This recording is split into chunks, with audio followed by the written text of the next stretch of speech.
Boa tarde, eu sou Yuri Moura, está começando mais um programa Falando Sério. Programa que você acompanha toda segunda-feira e quinta-feira às 17h15 aqui na TV Vila Imperial, o seu canal 19 de Petrópolis. Hoje, como sempre, temos as nossas colunas e também trazemos sempre todas as novidades na nossa cidade. Ao meu lado, Patrícia Assis, da coluna Sustentabilidade. Tudo bem? Oi, Patrícia, boa tarde. Boa tarde. Hoje trouxe o Felipe Queiroz, biólogo, para bater um papo com a gente, não é isso? Exatamente. Hoje a gente vai falar um pouquinho mais sobre educação ambiental. Oh, que bom, tema importante. Muito bom. Muito Vocês bom. têm trabalhado num projeto, né, Felipe? Boa tarde, primeiro. Boa tarde a todos. Isso, a gente trabalha num projeto que, na verdade, é do empreendimento Nova Subida da Serra, da Concer. E o programa de educação ambiental, ele faz parte, é uma condicionante, na verdade, né, para a emissão da licença ambiental pelo IBAMA. Então, daí que surgiu o projeto de educação ambiental. Esse projeto, como você disse, começa pela Concer, como contrapartida, digamos assim, de licenciamento ambiental. Isso. E como é que foi estruturado nas escolas? O que vocês têm tido de experiência diferente? Eu realizo diversas atividades de educação ambiental, que vão desde palestras, oficinas, entre atividades de campo também, nós fazemos visitações à unidade de conservação da região, por exemplo. E a Patrícia tem sido muito parceira, né, nesse projeto junto com a gente. E, além de ser professora de uma escola, ela acaba trazendo sempre mais trabalho, mais experiências para que a gente trabalhe junto, certo? Sim, perfeito. E quais são os temas que vocês abordam? O que tem de mais corriqueiro aí na escola que as crianças acabam entendendo, como funciona?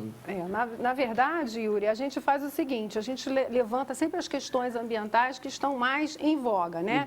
Por exemplo, agora o Felipe tem feito um trabalho com a questão do mosquito, né? A gente comentou no último programa e eu falei, vamos falar um pouquinho sobre esse projeto. Então, Felipe, fala aí pra gente como é que é. Como a Patrícia colocou, existem vários temas dentro da educação ambiental, né, que vão desde a fauna, flora, recursos hídricos, tudo tentando, né, o nosso objetivo, na verdade, é capacitar esses alunos e tornar indivíduos mais críticos, mais responsáveis com o meio ambiente. Como a gente está num período que a proliferação do mosquito está preocupando muito, então a gente fez essa campanha, onde são realizadas atividades tanto com os professores, para fazer uma educação continuada, tanto com os alunos, e o objetivo final é realizar uns multirões com as escolas, né, fazendo com que eles saiam do ambiente escolar pelo bairro, procurando ali algum foco e chamando atenção para a comunidade local também. Perfeito. E na prática, além disso que você disse das palestras, de dar tarefa de casa talvez para os alunos, como é que funciona o envolvimento da comunidade? Eles abraçam ou só as comunidades que estão no entorno ali da obra da Nova Subida da Serra, vocês estão expandindo? Como isso engloba a vida local? Nós trabalhamos também junto às comunidades. Vou até citar um exemplo para vocês. Tá dando certo. Vou citar um exemplo para vocês. Em períodos de estiagem, de baixa umidade do ar, nós sempre fazemos reuniões com as comunidades em relação aos incêndios florestais, porque a gente costuma ver muito o início do incêndio florestal sendo aquele fogo que o pessoal colocou, o lixo que o pessoal colocou fogo, ou aquele matagal, né, aquele terreno baldio que eles botam fogo para limpar. É uma prática comum que a gente tem acompanhado. Então, a gente tenta orientar, tenta fazer essas atividades também de educação ambiental, sempre visando a melhoria da qualidade de vida também das comunidades. E o que a escola ganha com isso? O que a escola leva desse tipo de projeto? Porque quando você ensina lá a criança a prestar atenção, talvez denunciar se um vizinho está queimando lixo e todo esse tipo de coisa que acontece, a escola e sim, as diretoras, as professoras, como elas se envolvem nisso? Em primeiro lugar, a escola, a matéria não está inserida dentro desse currículo, não tem uma matéria específica de educação ambiental. Sim. Isso é feito através de projetos. Então, a escola abraça as escolas têm abraçado os projetos de educação ambiental nesse sentido, de levar esse conhecimento e de trazer sempre uma proposta com um tema diferente. Então, a gente procura não ficar só com o professor em sala de aula, levar os alunos a participarem de oficinas e trazer os especialistas das áreas, né, do dos temas para desenvolverem dentro das escolas através das palestras. Quer dizer, hoje a gente tem uma preocupação muito grande com a questão do aquecimento global. E o aquecimento global é o carro-chefe de tudo que vem acontecendo. Todos os problemas que a gente vem tendo vêm decorrendo do aquecimento global. Então, a gente vem buscando esses focos e melhorias também, o que vem acontecendo de bom dentro de todo esse quadro, né, do ambiente, do meio ambiente. Né? E o que vocês costumam utilizar nas palestras? Vocês levam resíduos, vocês fazem visitações? Como é que funciona a didática desse processo? Então, como eu comentei, além das visitações à unidade de conservação e locais relacionados com o meio ambiente, a gente promove não só palestras, mas como oficinas de reaproveitamento de material reciclável, por exemplo. Então, sempre incentivando ali a política dos 3 R's, né, conhecida, reduzir, reutilizar, reciclar. Entre outras ferramentas, como cartilhas, jogos quebra-cabeça, com temas relacionados ao meio ambiente, tudo atividades bem lúdicas, né, para que os alunos, que são crianças, na verdade, né, possam absorver da melhor forma possível. Nós temos o EJA também, o EJA também participa bastante. Os alunos jovens e adultos. E eles estão dispostos, assim, a partir do momento que vocês ensinam, eles entendem todo o papel que eles têm de contribuir com a comunidade, de preservar o meio ambiente, estão dispostos a trazer, talvez, coisa para dentro da escola também para discutir? Como é que é esse envolvimento? De todas as atividades que eu fiz, eu pude perceber a participação desses alunos, o interesse, né, e não só em perguntar, mas como comentar situações que aconteceram com eles, né, e como eles poderiam proceder de uma melhor forma. Então, eu percebo muito o interesse dos alunos, e não só dos alunos, como dos professores que me recebem, os diretores das escolas. Eles estão sempre muito interessados nessa temática de meio ambiente, sempre abertos ao meu trabalho. Isso é um projeto, como você disse, ligado à questão da nova subida da serra, um projeto da Conserje, licenciamento ambiental. Mas como vocês acham que isso podia ser incorporado permanentemente na educação municipal? O que poderia ser feito? Você disse que não tem uma matéria específica que ensine e tudo mais. Mas como é que a gente poderia fazer com que permanentemente os estudantes e as escolas se envolvessem nisso? Eu acho que a gente efetivando sempre essa questão, sempre trazendo, independente de qualquer empresa que esteja, né? E a gente incluir sempre essa temática dentro da grade curricular, levando, inclusive eu levo a outras escolas, porque eu sou também coordenadora da parte de meio ambiente da minha escola, então eu levo para as outras, fazendo esse convite sempre. Então, a gente vai agregando. E é interessante que sempre exista por parte, no meu caso, da prefeitura, que se coloque esse trabalho em evidência, sempre, porque essa questão é muito importante, que a gente trabalhe não só por um período, mas, né, por indeterminadamente. Esse tema tem que ser trabalhado diariamente, porque essa questão do meio ambiente, ela já faz parte do nosso cotidiano. É para hoje, né? Não é para o futuro, é para o momento, agora, é para agora. E quais seriam os maiores problemas? Como vocês elencariam, percebendo dentro da escola ali, você citou a questão da estiagem, da chuva, mas o que é de mais latente? O que eu tenho observado muito na maioria das escolas é a questão do resíduo, né? Do lixo jogado em qualquer lugar. E acaba sendo muito a falta de informação das pessoas de jogar o resíduo em qualquer lugar, no que aquilo ali vai acarretar, né? Uma contaminação do solo, vai atrair vetores de doenças, ou até mesmo uma enchente, contribuir para uma enchente. Então, acho que a educação ambiental é uma ferramenta importante até para chegar a isso para as pessoas e para que elas evitem certos tipos de situação que vão prejudicar elas mesmas.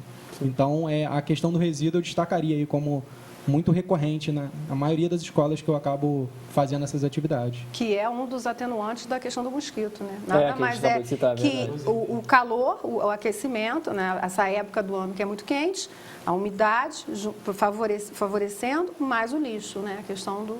Às vezes a gente não liga uma coisa a outra. Fala de saúde pública, todo mundo fala de Zika, tudo isso está acontecendo, mas não percebe de onde surge o problema. Por isso que é importante esse tipo de informação, esse tipo de projeto que vocês estão fazendo e também trazer isso para a imprensa aqui no programa. A pauta vai ser sempre essa. Felipe, obrigado. Parabéns pelo trabalho aí, pela dedicação. Obrigado. E a Patrícia também, que é a nossa parceira, está sempre aqui, por sempre trazer assuntos importantes. Com certeza. Tá bom, Patrícia? Obrigada. Até lá então, Felipe. Um abraço. Até a próxima. A gente volta daqui a pouco com o programa Falando Sério, trazendo coluna de saúde e outros entrevistados. Até lá.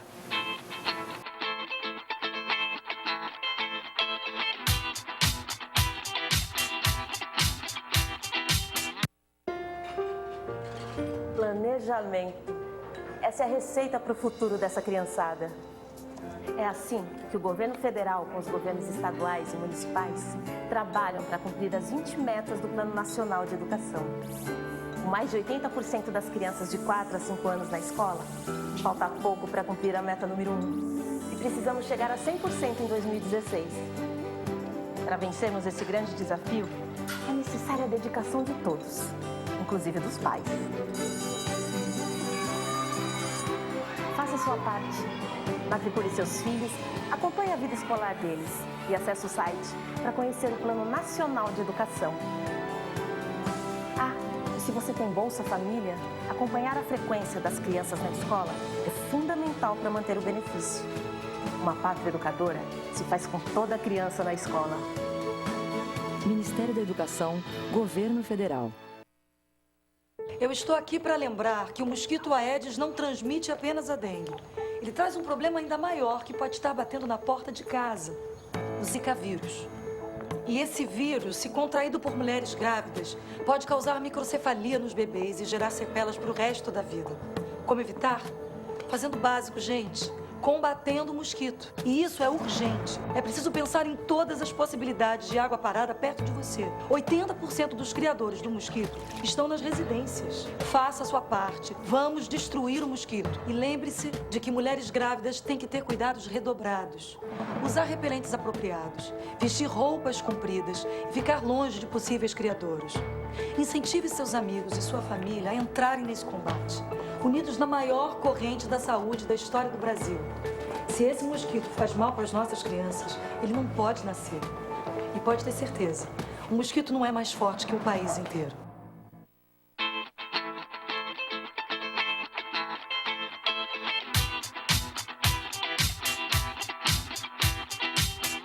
De volta com o programa Falando Sério e você pode participar com a gente pelo Facebook. É só procurar Programa Falando Sério e participa com a gente, manda mensagem, faz crítica, que esse é o nosso intuito aqui. Recebo agora Marcos Borges Sagatti, líder comunitário, que hoje veio divulgar uma campanha muito importante. Tem solidariedade, tem união. E aí, Sagatti, bem-vindo. Bem-vindo. Agradeço a oportunidade, esse espaço, ter me convidado para estar participando aqui com vocês. E está falando mais a décima edição da campanha da Páscoa Solidária, na qual a gente bota uma caixinha de papelão no centro da cidade, arrecadamos e depois vamos na comunidade e distribuímos naquelas comunidades carentes. Você já faz isso há bastante tempo, como você disse. Além da campanha da Páscoa, você tem campanha do Natal, o pessoal conhece aí, como você diz, o Papai Noel negro da cidade. É o único Papai Noel pretinho. Faz esse trabalho. O comércio ajuda, as pessoas passam, sempre deixam alguma coisa na sua caixa. Só que, além disso, também você faz um trabalho social muito amplo, não é?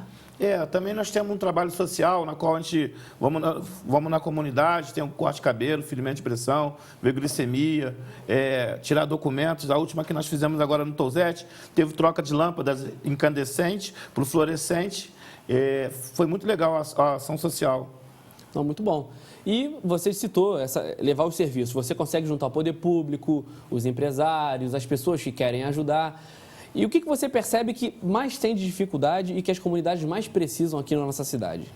Olha, devido a ter essa experiência de ir nesses bairros, como eu fui Castelo São Manuel, Floresta, Boa Vista, hoje eu tenho uma necessidade muito grande de tirar documentos nos bairros. Hoje os bairros a infraestrutura dos bairros está um pouco precária, porque... Você diz tudo assim, acesso, asfalto, corrimão. Aí a gente está vendo algumas fotos do seu trabalho. Essa é a caixinha que a gente arrecada. Bastante criança. Depois vamos na comunidade, essa comunidade do Touzete, né? A comunidade lá do sítio do Pica-Pau, na qual a gente fazemos a diferença, né? O legal é que você presta contas. A sua caixinha ela tem um monte de fotos, você divulga, mostra que tudo aquilo que é doado... Transparência. Aí ela aí, ó. É entregue. Ah lá. Essa daí mesmo. Tá aí. E quais são os próximos trabalhos aí? Além dessa campanha de Páscoa, que eu quero que você fale até um pouco melhor, onde a pessoa pode doar, o que você está pensando ainda para esse ano? Olha, nós temos, além da Páscoa, que a nossa caixinha está ali no número 199, do lado da Loteria Virgem, perto da Banca do Carlinho, nós estamos também fazendo, entre o mês de abril e maio, ação social no bairro da Floresta, Manuel Torres e no Morro da Oficina. No qual a gente vai estar levando cidadania e proporcionando para aquelas pessoas dignidade, né? Tem a dentadura cidadã, tem corte de cabelo, tirar documento. porque eles têm algumas parcerias com o governo municipal, às vezes eles mandam algumas secretarias e nos ajudam a fazer o diferencial, que é proporcionar para aquelas pessoas menos favorecidas dignidade, né, cidadania. Perfeito. Você faz também uma espécie de um estudo, você tem um formulário que você encontra as pessoas que moram, bate de casa em casa e levanta os maiores problemas daquele local. Como é que tem sido esse trabalho? Olha, eu tenho feito um trabalho nas comunidades na qual eu percorro, perguntando como é que está o atendimento da creche, a escola e outros benefícios, coleta de lixo. E a gente está vendo que tem uma certa necessidade, um anseio da comunidade de ter esse serviço prestado. Médico no posto médico, que às vezes falta. Então, tem uma necessidade muito grande do poder público estar atendendo a comunidade, entendeu? Tá ótimo, Sagatti. Perfeito, parabéns pelo teu trabalho. Agora eu queria que tu me passasse teu contato, além dos pontos de doação, que é importantíssimo, passar também teu telefone para quem quiser levar para sua comunidade teu tipo de trabalho, quem quiser conhecer melhor. Meu número é 988-23-6305. Meu Face é Marcos Borges Sagatti, que aí a pessoa pode estar em contato comigo. Esse número que eu dei também é do meu Zap. Eu queria também fazer um apelo, né? Pedir a essa população maravilhosa que durante esses 10 anos eles vêm me proporcionando, me ajudando a fazer o diferencial, que é proporcionar para aquelas crianças que não tem como ganhar um brinquedinho, um ovinho de Páscoa. Que nem um garotinho chegou esses dias, disse, Sagatti, vai ter ovinho de Páscoa? Assim, vou ver. Aí montei a caixa rapidinho, né? Esse ano não ia colocar, e botei a caixa. Mas o coração não deixou você não montar a caixa. 10 anos, obrigado. Perfeito. Fala de novo o telefone, 988-23-6305. E Facebook. E Facebook é Marcos Borges Sagatti e o Zap é o meu número. Tá ótimo. Obrigado, Sagatti, parabéns. Fica aí a dica para quem puder ajudar, contribuir. O Sagatti tem um trabalho maravilhoso. Você pode também entrar na nossa página no Facebook, você vai ter as informações necessárias. É isso, ele citou comunidade, a gente citou meio ambiente, mostrou os problemas que estão recorrentes. Cabe a gente se unir e entender que Petrópolis pode ficar melhor com a nossa contribuição. A gente volta daqui a pouco com o Estevão Scudesi falando sobre saúde. Até lá.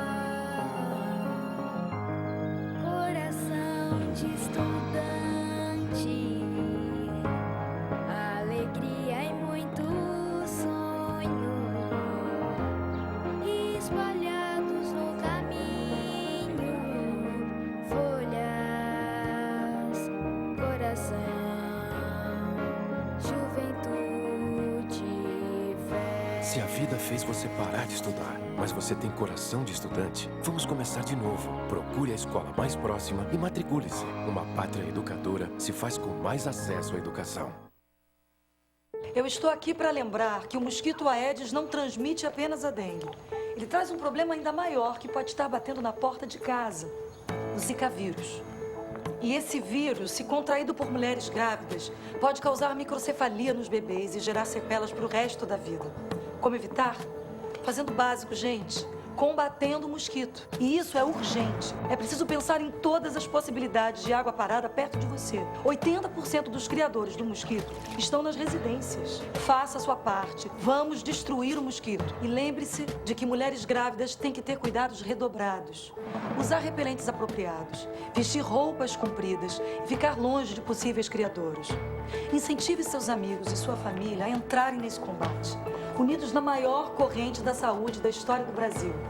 Se esse mosquito faz mal para as nossas crianças, ele não pode nascer. E pode ter certeza, o mosquito não é mais forte que o país inteiro.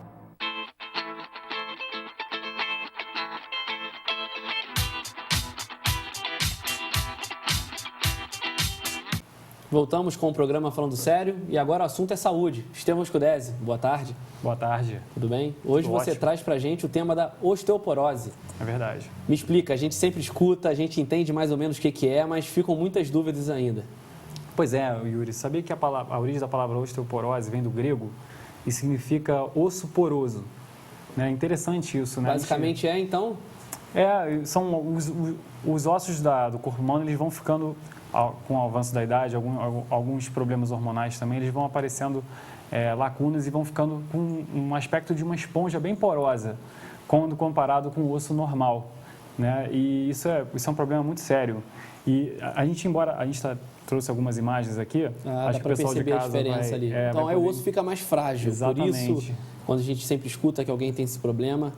se a gente comparar o osso normal, né, que está ali do lado esquerdo... O lado esquerdo ali é o normal. O normal. O osso com osteoporose, ele já apresenta, assim, essas falhas que a gente pode ver, bastante poroso. E quais são as principais partes do corpo que são atingidas? Então, basicamente, as partes mais atingidas são o fêmur, né, o colo do fêmur, a cabeça do fêmur, a coluna, o punho e o quadril. Geralmente são as partes mais atingidas aí pela osteoporose. As pessoas têm que ter bastante cuidado. É importante falar que parece que o osso é uma estrutura inativa, né, fixa, mas na verdade não. O osso ele é uma estrutura ativa, o organismo está sempre fazendo o remodelamento dessa matriz óssea. E aí, de acordo com o que vai acontecendo, essa pessoa pode desenvolver a osteoporose, como a gente está vendo agora nas imagens. Inclusive, a osteoporose ela pode acometer até a diminuição da estatura do indivíduo, né, ao longo da idade, que é algo muito sério. É mais normal a osteoporose aparecer em pessoas mais idosas ou isso é mito? Na verdade, tem alguma coisa genética? Como é que é feita essa análise? Sem dúvida, tem o coeficiente genético. Existem países que, por exemplo, têm uma prevalência de quase 30% de incidência de osteoporose quando comparado com outros países, né? Que tem ali 10%, enfim.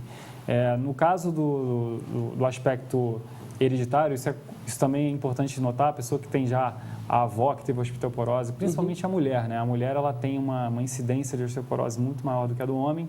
Sim. Geralmente, para cada um caso de homem com osteoporose, são 4 casos com mulheres, em média. Uma diferença boa. Exatamente. A gente sabe que, ali, a gente trouxe esse dado também importante. Está em inglês, mas dá para a gente entender ali. Tem 1 para 2, 1 para 5. Segundo os dados, né, do governo americano, aparece que uma mulher em cada duas, a partir de 50 anos, tem a probabilidade de desenvolver osteoporose, enquanto que o homem vai ser 1 em cada 5 só. Muito menos. E quais são os maiores sintomas? Você está desenvolvendo a doença, como é que você pode perceber? Obviamente, você tem que ir no médico, tem que acompanhar, mas como eu posso perceber que eu posso estar tendo esse tipo de problema, ainda mais porque eu já tive na minha família? Então, tem que ficar atento, porque a osteoporose ela é uma doença que vai se instalando de forma silenciosa, né? Raramente a pessoa vai ter um sintoma agudo muito cedo. Então, no geral, a pessoa tem que fazer o acompanhamento com o seu médico, né? E sempre buscar fazer os exames de sangue de forma regular e, principalmente, as mulheres focar no exame de densitometria óssea, que vai mostrar a quantidade de massa óssea que esse corpo está apresentando. E, de preferência, fazer um acompanhamento ao longo dos anos, ou ao longo de 6 meses, de acordo com a idade, desse exame para ver se está havendo evolução ou não, se está estável, né, e o aparecimento da osteoporose. E assim, como a gente pode fazer para evitar? Você já disse como são os sintomas, o porquê que acontece e a média aí, o perfil homem, mulher, mais velho ou não. O que pode ser feito para evitar? A alimentação, como a gente sempre diz, exercício, qualidade de vida, como é que funciona? Sem dúvida. A gente sabe que os hábitos, por exemplo, quem é fumante tem uma incidência muito maior de desenvolver a osteoporose do que a pessoa que não fuma. A alimentação também é algo que tem que ser levado em consideração, né? Sempre a pessoa que já está percebendo isso, está percebendo que na família tem pessoas com osteoporose, né, das gerações anteriores, procurar um nutricionista para montar um cardápio adequado, né? E principalmente não levar uma vida sedentária, né? Porque a gente sabe que a prática de atividade física, e aí já entra na minha área, né, mais específica, a prática de atividade física é fundamental para a prevenção da osteoporose, e é importante notar que a pessoa ela vai ter um quadro, antes de ela desenvolver a osteoporose, ela vai ter um quadro de osteopenia, que significa a perda da massa óssea, porém sem entrar no quadro de osteoporose ainda. Nesse momento, a atividade física, junto com o tratamento médico, vai, sem dúvida alguma, ajudar muito essa pessoa a não desenvolver osteoporose. Por exemplo, o exercício físico, principalmente o treinamento de força, que seria a musculação, que é praticada nas academias, né, seria um grande aliado no combate à própria osteopenia. E, nesses casos, você consegue até reverter os quadros de osteopenia e voltar essa pessoa que ela possa ter uma vida quase que saúde normal.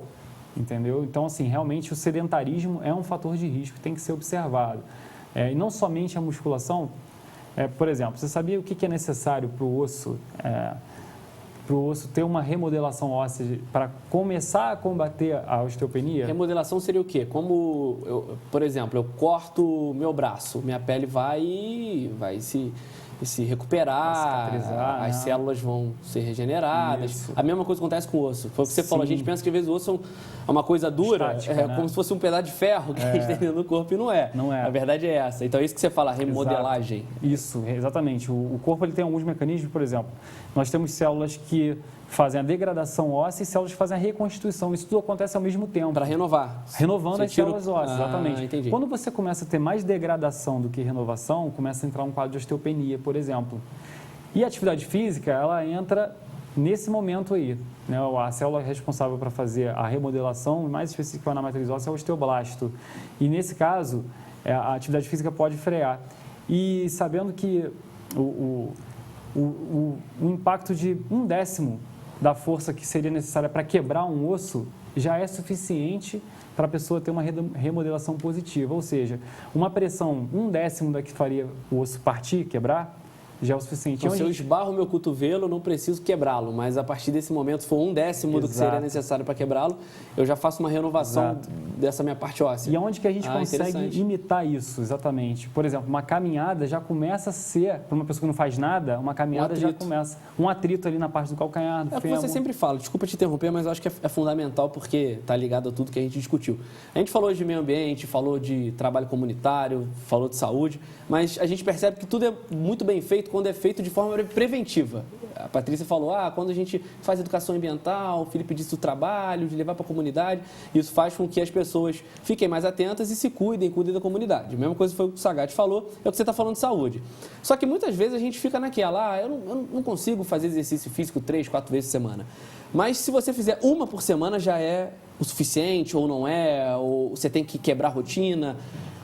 Porque às vezes as pessoas estão te ouvindo, estão percebendo essa questão da osteoporose e falam, beleza, mas eu não consigo fazer exercício físico. O que é o mínimo suficiente? Olha só, uma indicação, por exemplo, no caso da musculação, treinamento de força, para o iniciante o mínimo seria 2 vezes na semana. Essa pessoa tem que arrumar tempo, tem que arrumar um jeito, nem que seja meia hora e 2 vezes na semana ela conseguir fazer uma prática de musculação. Sim. A caminhada, de 2 a 3 vezes na semana, preferencialmente 3. E é claro, isso tem uma dose de resposta a esse volume. Quanto mais a pessoa conseguir fazer, melhor. Só que quem vai determinar isso é o profissional de educação física. Ele que vai cadenciar isso. É ele que vai receber do médico a orientação certa para aquele indivíduo e, através da orientação dos exames, por exemplo, de massa óssea, como eu falei, e de exames de sangue, ele vai poder, junto com o médico e com aquele nutricionista, você vê que é uma rede aí, né, de ajuda de profissionais da área da saúde, fazer um programa individualizado para esse idoso. E aí, foi o que você falou, a prevenção, né? Antes de precisar tomar remédio, antes de precisar entrar no pós, a gente pode fazer a prevenção e a atividade física, sem dúvida alguma, é uma das maiores armas de prevenção que a gente pode ter. Perfeito, Estevão. Acho que foi um papo que elucidou bastante. Fica aí a dica para você se prevenir com exercício, com alimentação, para não passar por esse tipo de problema, principalmente quando está envelhecendo. Obrigado, Estevão. Eu que te agradeço a oportunidade mais uma vez de estar aqui. Perfeito.